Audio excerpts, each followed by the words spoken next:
พอไปพบแม่ได้ข่าวพอเขาไปเขามาหมดมันเขาปากพอก็แม่อนุญาตอนุรูปไปลูกก็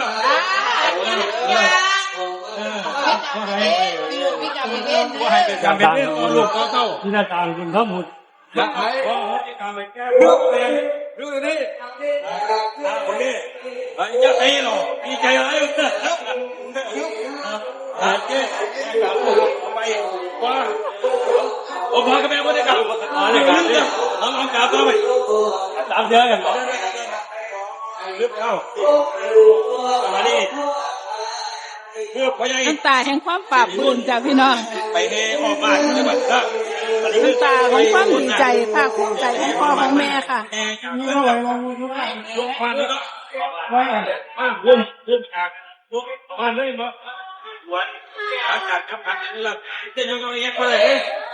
นี่แต่เนี่ยจิตตาเนาะเราเนี่ยต้องหัวดันเลยวันนี้กันงานด้วยในร้านวันนั้นแต่พวกว่ากันที่ไหนได้ของพวกว่ามาทำกันหลังเอาหนังพวกนี้ก็มามืดแม่ขา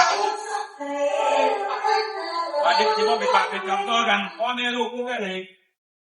ใช่พ่อเห็นเรื่องไหนหนีมัดไปเอาดีแล้วไปวันนี้ป้าจะมาเลยจีข้อมูลจะห่างไปข้อไหนไปเดี๋ยวต้องทำเกิดอะไร